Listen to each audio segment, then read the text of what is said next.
as always, see, this society from the beginning wanted to hush up this type of incidents wherever it is taking place. And for the administration, for the school, really shame on them. See, it is not, the reputation of the institution by hushing up is not going to be, they can protect it, okay?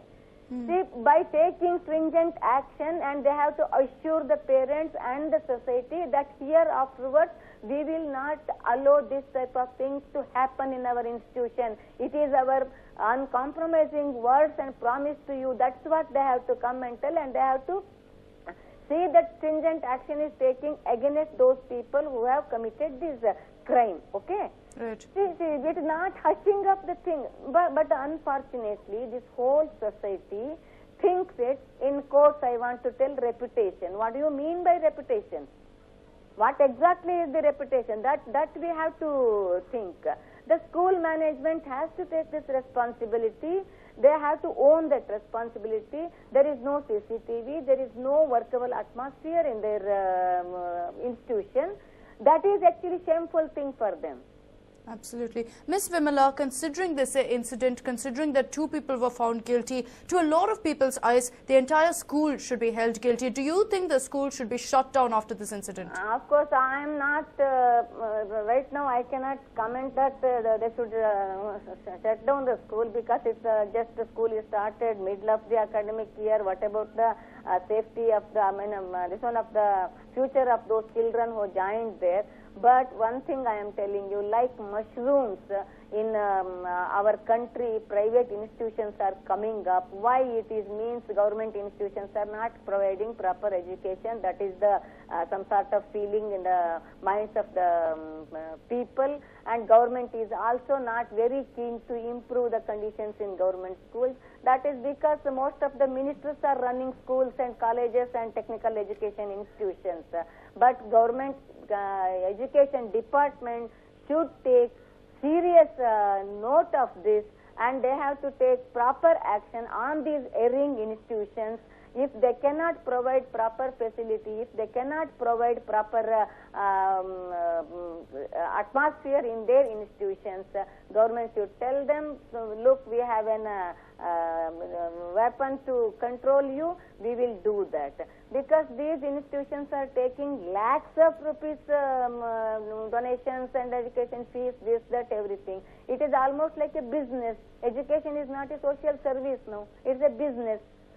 So government should take serious note of the things which is happening. That's so, because just now I cannot demand that the government education institution should be shut down. But government should take serious action on these erring people. Right, Ms. Vimala, thank you so much for talking to News9 and sharing your views with us. No doubt every single person watching this will be absolutely shocked. Parents out there will be thinking twice before sending their children out at all, even if it is to school. Now that too has become that much more unsafe, considering, of course, such a well-reputed school and such an incident taking place. The school has washed its hands off the incident. When it took place in their premises, they refused to come out and speak to the other parents, refused to promise safety. What has the city come to? What has even schools come to at this point, when children are just not safe anywhere?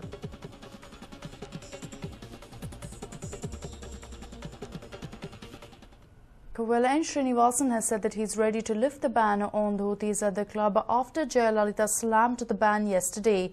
The Tamil Nadu Cricket Association president reacted to the Tamil Nadu Chief Minister's remarks. Jayalalitha, remember, called the ban sartorial despotism and a mockery of Tamil culture. And Srinivasan reacted. As far as the club operates as per rules. Whatever, if the government has, advises us, naturally we'll follow what the government says. We have no problems, no issues at all. If the Honorable Chief Minister feels in a certain fashion, we will oblige. We will not oblige. We will go with it. It is not like see, these are. There have been rules in all clubs for a long time. People have followed them. Sometimes something like this happens. It highlights maybe whether that rule should be there or not. And if the government has a view, and the Honorable Chief Minister has, we will respect it 100%.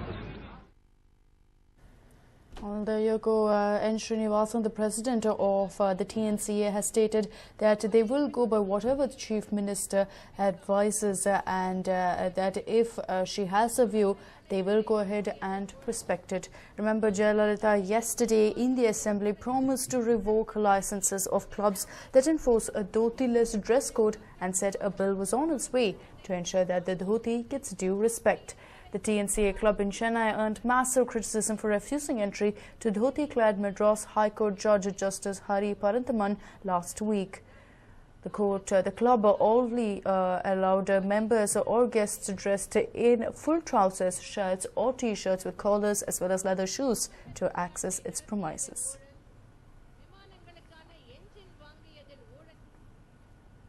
And Prime Minister Narendra Modi is on his way home after a 3-day visit to Brazil for attending the BRICS summit in the coastal city of Fortaleza. The BRICS leaders met with leaders of South America on Wednesday in Brasilia. South American leaders were invited by Brazilian President Dilma Rousseff. Prime Minister Modi's flight will have a brief technical halt at Frankfurt Airport before reaching Delhi late in the night today. So no doubt it is a huge victory for Narendra Modi, the Prime Minister, going ahead and sealing a deal at the BRICS meet where India will be the president of the $100 billion BRICS Bank, which will be set up in about 2 years' time. So no doubt it was a very, very successful summit. Modi also got to meet the Russian President Vladimir Putin, which has been delayed considerably, and he also met the Chinese Premier Xi Jinping. Of course, there was a victory on the front that Modi has been invited to the epic meet even ahead of the US. Moving on, government officials in Bellary do not seem to have learned their lesson from the mining scams. It has been reported that some officials are misusing funds which are allocated for effective sanitation in Bellary. Crores of money down the drain. PWD doesn't spare the physically challenged. The state government sanctioned crores to construct public toilets for the physically challenged in Bellary. It is alleged that there are many flaws in the project undertaken by the Public Works Department. The Women and Child Welfare Department has received a complaint on the same. According to the complaint, only a few toilets have been constructed, but these also lack user-friendly facilities for the physically challenged. ತಡೆರಹಿತ ವಾತಾವರಣ ಅಂತಂದರೆ ಒಬ್ಬ ಅಂಗವಿಕಲ ಸಾರ್ವಜನಿಕವಾಗಿ ಒಬ್ಬ wheel chair ತೀವ್ರತರ ಅಂಗವಿಕಲ, ಅದು ಕೂಡ ಸಾಧಾರಣ ಅಂಗವಿಕಲ ತೀವ್ರತರ ಅಬೌವ್ 80%, ಅವನಿಗೆ ಓಡಾಡಕ್ಕೆ ಕೈಕಾಲು ಎರಡೂ ಇರಲ್ಲ. ಆ ಸಂದರ್ಭದಲ್ಲಿ ತನ್ನ ಸಾಧನ ಸಲಕರಣೆಯಿಂದ ವೀಲ್ ಚೇರ್ನಿಂದ ಅವನು ನೇರವಾಗಿ ಸಂಬಂಧಿಸಿದ ಮೇಲಧಿಕಾರಿಗಳನ್ನು ಕಾಣಬೇಕು. ಅವನಿಗೆ ಯಾವುದೇ ಅಡ್ಡಗಳು ಅಡೆತಡೆಗಳು ಬರಬಾರ್ದು. The question is, why has the Public Works Department done shoddy work? Were they short of funds or were the funds misused? The government has many questions to answer on this issue. Basavaraj Haranahalli, News9, Bellary. And here is yet another incident that puts spotlight on the fact that education has become a business. Here's a story that reiterates the same. This locked door is of Siddhartha Institute of Pharmaceutical Science, where at least 30 students have allegedly been cheated. The institute which gave admission to these students last year is allegedly a fake institution which is not recognized by the government. It is reported that the institute even took 10,000 rupees from each student as college fees. Now when it's time for these students to write their examination, there is no sign of hall ticket. Prior to the incident, these students were informed that their admission was not valid anymore and won't be given the hall ticket. When parents and students demanded an explanation, there was none in the office premises who could give a convincing answer. ಬರ್ತವೆ ತಡೀರಿ, ನಮಗೆ ಒಂದು ಸ್ವಲ್ಪ time ಕೊಡ್ರಿ, ಹಂಗೆ ಹಿಂಗೆ ಅಂತ ಹೇಳಿದ್ರು. ಅದಕ್ಕೆ ನಾವು ಫೋರ್ಸ್ ಹಾಕಿದ್ವಿ, ಸರ್ ಇಲ್ಲ ಸರ್ ನಮಗೆ ಬೇಕೇ ಬೇಕು, ನಮ್ಮ ತಂದೆ ತಾಯಿಗಳೆಲ್ಲ ಇದು ಮಾಡ್ತಿದ್ದಾರೆ, ಅಲ್ಲಿ ಕೇಳ್ತಿದ್ದಾರೆ ಅಂತ ನಾವೆಲ್ಲ ಫೋರ್ಸ್ ಮಾಡಿದಾಗ ನಾವು ತಂದು ಕೊಡೋ ಜವಾಬ್ದಾರಿ ನಮ್ದು ಅಂತ ಎಲ್ಲ ಹೇಳಿದ್ರು. ಅದಕ್ಕೆ ನಾವು ಸಮಾಧಾನ ಆಗಿ ಅವ್ರಿಗೆ ಗೊತ್ತಿಲ್ಲದ ನಮಗೆ ಗೊತ್ತಿರಲ್ಲ ಅಂತ ಹೇಳ್ಬಿಟ್ಟು ನಾವು ಸುಮ್ಮನಾದ್ವಿ. ಆಮೇಲೆ ಬರ್ತಾ ಬರ್ತಾ ನೀವು ಹೆಂಗನ ಮಾಡ್ಕೊಳ್ರಿ, ನಾವು ವಾಪಸ್ ಕೊಡ್ತೀವಿ ದುಡ್ಡು, ಆ ಥರ ಮಾಡಿದ್ರೆ ನಮ್ಗೆ ಇವಾಗ ನ್ಯಾಯ ಬೇಕೇ ಬೇಕು. These students are now clueless about their future. Many have even threatened of committing suicide if an amicable solution isn't reached soon. ABVP has been protesting with these students in front of the institution. 4 ದಿವಸ ಇಂಚೆ ಬೆಂಗಳೂರಿಗೆ ಹೋಗಿ ಬನ್ನಿ ಅಂತ ಅವರೇ ಕರ್ಕೊಂಡು ಹೋದ್ರು sir. Bengaluru ಕಡೆ ಎಲ್ಲ ಅಲ್ಲಿ ಹೋದಾಗೂ ಕೂಡ ನಾವು ಮಕ್ಕಳೆಲ್ಲ ಕರ್ಕೊಂಡು ಹೋದ್ರು ಸರ್. ಒಂದಿಬ್ರು ಮೂವರು ಪೇರೆಂಟ್ಸ್ ಜೊತೆಗೆ ಹೋದ್ವಿ ಸರ್ ಬೆಂಗಳೂರಿಗೆ ಹೋಗಿ ಡೈರೆಕ್ಟರ್ ವೈದ್ಯಕೀಯ ಶಿಕ್ಷಣ ನಿರ್ದೇಶಕರ ಹತ್ರ ಹೋದ್ರೆ ಅವ್ರು ಯಾವುದೇ ರೀತಿಯಿಂದ ರೆಸ್ಪಾನ್ಸಿಬಲ್ ನಾವೆಲ್ಲ ಇನ್ಸ್ಟಿಟ್ಯೂಟರ್ ಅಂತ ಹೇಳಿ ಸರ್. ಇದು ಈ ವರ್ಷದ್ದು ಆಗಿಲ್ಲ ಅಂತ ಹೇಳ್ತಾ ಇದ್ದಾರೆ ಸರ್. ಹಂಗಾಗಿ ಆ ಟಿಕೆಟ್ ಕೊಡೋಕ್ಕಾಗಲ್ಲ, ಮುಂದಿನ ಇಯರ್ಗೆ ಅಡ್ಮಿಷನ್ ಮಾಡಿಕೊಳ್ರಿ, ಫಸ್ಟ್ ಇಯರ್ಗೆ ಮಾಡಿಕೊಳ್ರಿ ಈಗ ಅಂತ ಅವ್ರು ಹೇಳಿದಾಗ ನಮ್ಮ ಮಕ್ಕಳಲ್ಲಿ ಬಹಳ ಗೊಂದಲ ಆಗಿಬಿಟ್ಟು 10 ಗಂಟೆ ಅಲ್ಲಿಂದ ಬಹಳ ಜಿಗುಪ್ಸೆಗೊಂಡುಬಿಟ್ಟು ಅವರು ಕೆಲವರು ಸೂಸೈಡ್ ಮಾಡಿಕೊಳ್ಳೋಕೆ ಕೂಡ ತಯಾರಾದ sir. These students in distress want stringent action against the accused and hope that none fall prey to such fake institutions. A News9 report. The KRS Dam has filled after heavy rains in Kodagu, but farmers in the state are still unhappy. Take a look as to why. The rain gods have showered their blessings on Karnataka, but the Mandya farmers are still unhappy. Water in the KRS Dam is at an estimated 89.40 feet. Another 35 feet of water is needed to fill the dam to the brim. But even before the dam is filled completely, the Kaveri Neeravari Nigam has opened the canals. The irony is that the canals have been opened only to Tamil Nadu.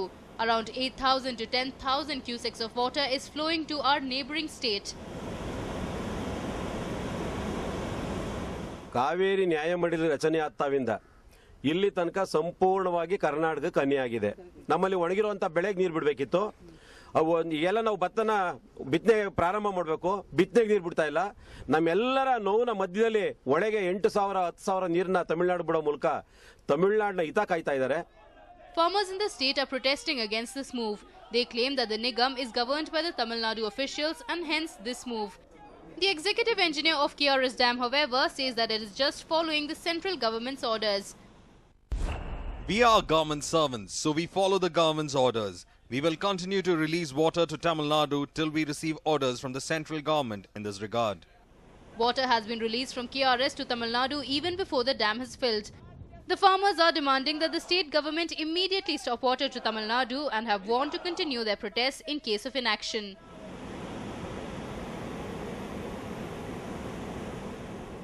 Ravi Lalipalya for News9, Mandya.